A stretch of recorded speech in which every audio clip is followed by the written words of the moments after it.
Welcome to Bible study today. We're going to do a little excursus right now, a little tangent off into a bit of the arcane world of the Old Testament.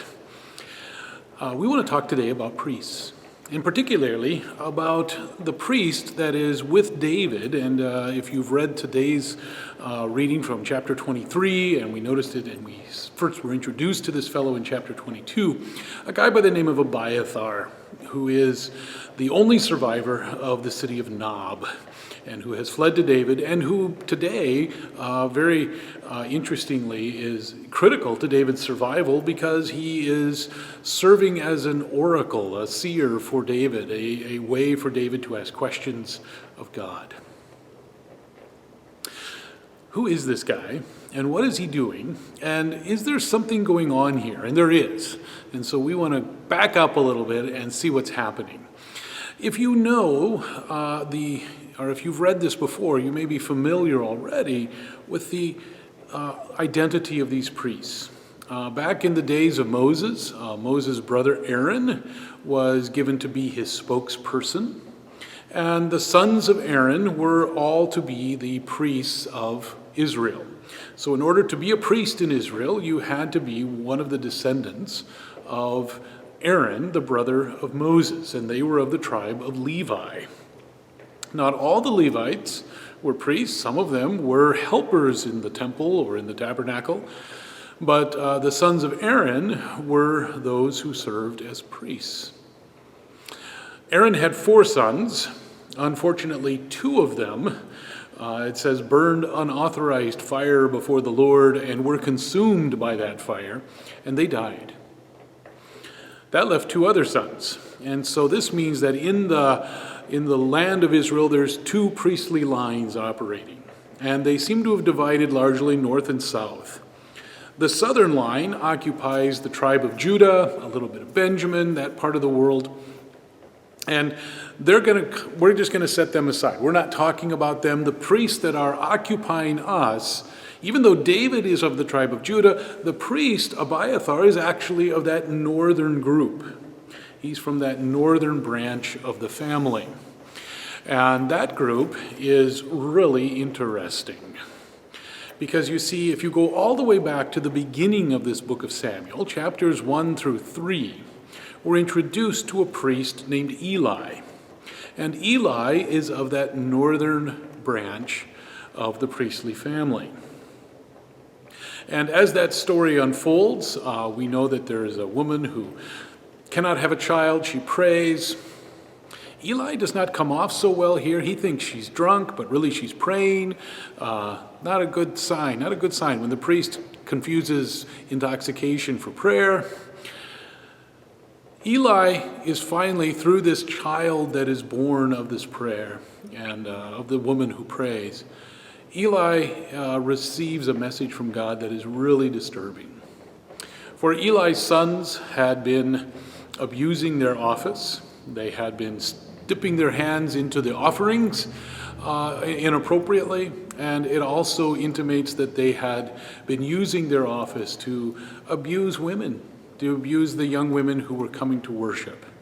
And God had told Eli, get a handle on these young men, stop them, and Eli could do nothing. And Eli did nothing. And so finally, through the child Samuel, in his first prophetic work, Samuel has to deliver to this father figure in his life, the old man Eli, this old priest, the terrible verdict of God. And Eli it's not going to go well. It's bad news.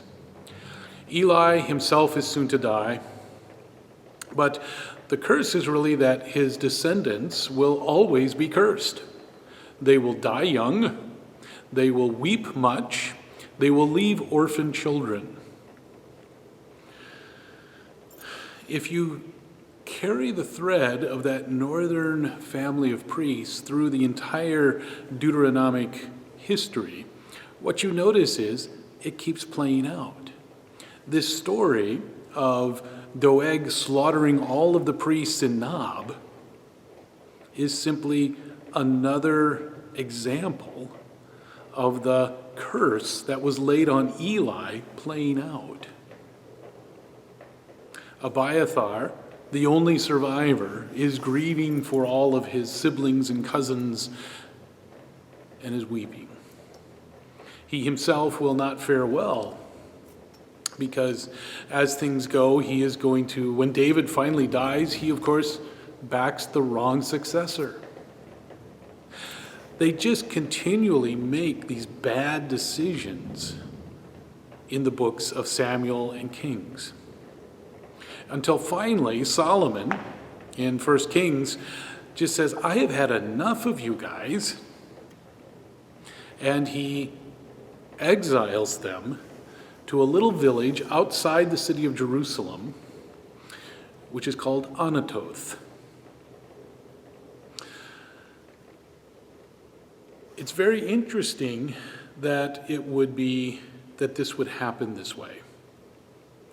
And there's a couple of things we want to say about it. First of all, we notice inside the religious world of the pre-exilic communities that there were two strands. There was a southern strand of the religion that was largely focused on the temple itself and upon the line of David.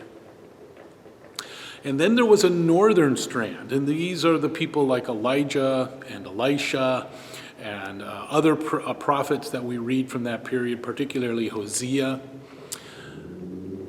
They are much more focused on the Deuteronomic covenant that God made. And those of us who have read through the Deuteronomic history call it the Deuteronomic history because it has a very strong flavor of Deuteronomy, which leads many people to believe that the person or the editors or the people who are behind the compilation of these stories may have actually not been of the tribe of Judah, but may have had some connection to the north, to the way that theology, that the faith in Yahweh was articulated in the northern part of the kingdom of Israel. Well, we actually have a pretty good candidate. If you have your Bible handy, turn, if you will, to the very first words of the prophet Jeremiah. Therein you have the character Jeremiah introduced. Let me turn to that for you and we'll read those. If you remember, where had Solomon exiled that northern priestly line to? He had sent them off to Anathoth, this little village. Jeremiah 1. The words of Jeremiah, the son of Hilkiah, of the priests who were in Anathoth, in the land of Benjamin. You see, Jeremiah the prophet is one of those northern priests. And he is living under that curse, which was pronounced on Eli. Because God said, I'm not going to ever take that curse away. That one is always going to stick with his family.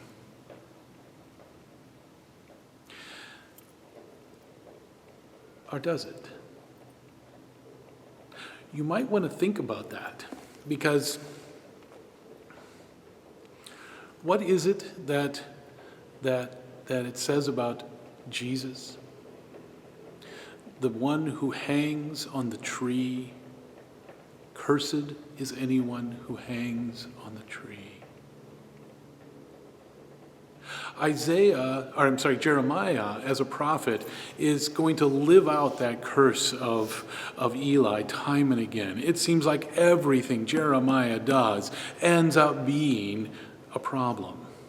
And it always bounces back on him with pain and with suffering. Jeremiah is called to be the great prophet of discouragement to the hopes of Judah that they would be able to resist the Babylonians. They thought that their city walls were strong and they could hold out, and the Babylonians would never be able to conquer Jerusalem. And inside the city is Jeremiah, and his job is to say, they're going to win. Yeah, this is not going to end well. We're going to lose this war. We would be better off just to give up right now. Well, you can imagine that in a siege warfare, the goal of the besieger is to break the morale of the men who are standing on the walls resisting them. If they can get them discouraged, if they can get just one of them to break and open the door, they can get in. And so the king is very frustrated with Jeremiah at this point. Ends up putting him in a pit, throws him in prison, does all kinds of things just to shut this guy up. Well, finally, one of them does betray the city to the king. The king comes in, and the first thing the king does is, because these sieges were oftentimes quite porous. There was oftentimes traffic going back and forth between the city and the troops outside. The king is aware, the Babylonian king is aware of what Jeremiah has been doing. And the first thing he does is he sends a squad of soldiers in to surround Jeremiah in his house and to protect him. Not only from the troops who are now coming in and sacking the city, but also from the vengeance of his fellow Jerusalem citizens. And so you can imagine this just makes Jeremiah into a total stench in the nostrils of the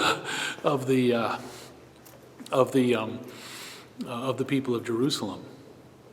Even when Jeremiah is faithful and when he does what God wants, when he does what he is supposed to do, when he preaches the message he is supposed to, it always bounces back on him. And he always suffers for it. Jeremiah, in this way, these priests like Abiathar and these guys, they end up becoming, well, sort of a pictorial prophecy, a lived out prophecy of Christ. Because why did they put Christ on the cross? I mean, I love that hymn by Samuel Crossman. It says, "Why, what harm has he done? He made the lame to run. He gave the blind their sight. Sweet injuries." You know, what did Jesus do? But they still killed him. Cursed is anyone who hangs on the tree. He takes our curse and Jeremiah's curse and Abiathar's curse. All of that he takes to himself. And interestingly, probably inherits it. Because remember that it was Elizabeth's cousin, it was Mary's cousin, his mother's cousin is Elizabeth, and her husband is the high priest. You see, Jesus not only is connected to the family of David, he's also connected probably to the family of Abiathar and Jeremiah and Eli and all of those priests of old. It's a fascinating little thread that a lot of people don't pick up on as they read this. I think there's a couple takeaways on this. I mean, first of all, this book of 1st and 2nd Samuel and 1st and 2nd Kings, Joshua and Judges, these are really quite sophisticated books. They put out themes and they track threads throughout them that deliberate and careful and conscientious reading of the text is really rewarding. You find fascinating things in there that clearly are the sophisticated, thoughtful composition of a text. These aren't simply random collections of stories, as some people kind of like to read them. But rather, this is, in fact, really well thought out, sophisticated, deep literature. I believe the other point that I would really have you take away from this, and that is really one to take from our Jewish reader friends, fellow readers of this out of the Jewish tradition. They classify these books of Samuel and Kings and Joshua and Judges under the interesting category of prophet.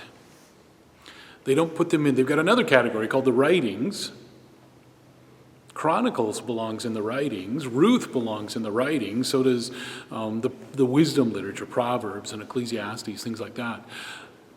But not Joshua, Judges, Samuel, and Kings. Those are works of prophecy. That is a reading and a way to read these books that I think would be is really rich and rewarding for us. To understand that this is not telling us simply about what did happen, but it is telling us something very important about God. And it is revealing his will and his future for us. Read them as prophets. And I think that's what they were trying to do by connecting them to these Psalms. They were saying, this is speaking to your life now. This is speaking to who you are and to who God is and to what he is going to do. I pray that your reading of this is rich and beautiful and good. We hope to see you on Sunday for the Feast of the Reformation. God be with you.